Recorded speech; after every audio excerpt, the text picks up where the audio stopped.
마가복음의 1차 수신자인 무명의 로마 기독교인들은 당대에 가장 강력했던 로마 제국으로부터 복음을 사수하는 것 때문에 혹독한 핍박과 죽음까지 각오해야 하는 상황에 직면해 있었다.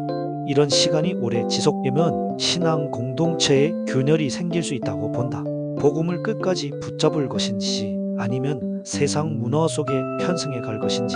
당시 로마의 기독교 신앙 공동체에도 이러한 갈등이 심각했을 것이다. 이런 상황에 있던 로마 기독교인들은 복음이 누구로부터 누구를 위해 시작되었는지, 과연 복음은 어디로 어떻게 퍼져나가는지, 복음의 위력이 얼마나 대단한지 다시 상기할 필요가 있었다. 하나님은 마가복음을 통해 거룩한 보전과 위로를 주셨다. 마가복음을 읽기 전에 한 가지 주목할 만한 사실이 있다. 바로 저자가 요한 마가라는 점이다. 그는 사도로서의 영적 권위가 없었다. 예수님의 12 제자에 속한 자도 아니었다.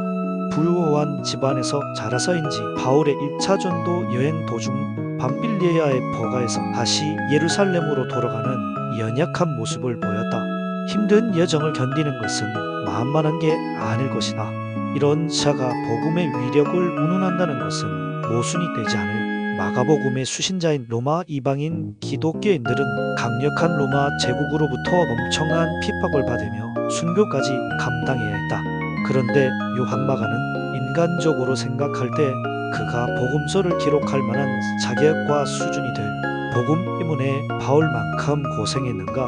뭔가 좀 화단기가 있어 보이지 않는가? 그럼에도 하나님은 요한 마가를 통해 마가복음을 기록하셨다. 그 책으로 하여금 수많은 성도들을 위로하고 보전하기에 조금도 어려움이 없으셨다. 참으로 놀랍다.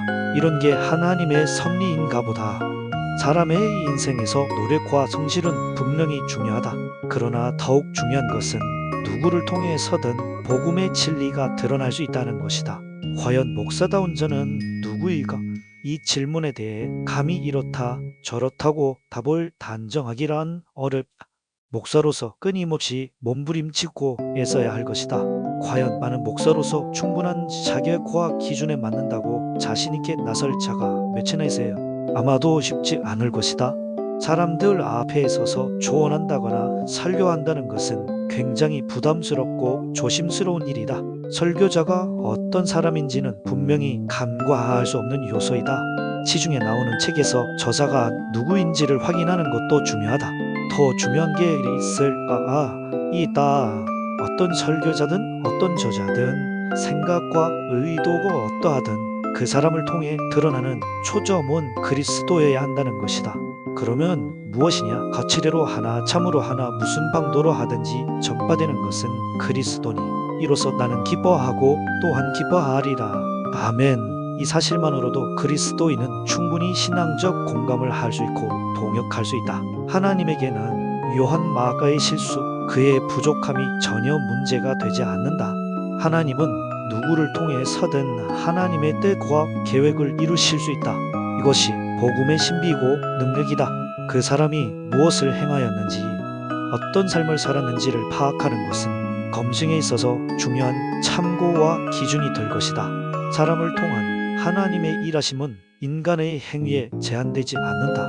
제자들은 어땠을까?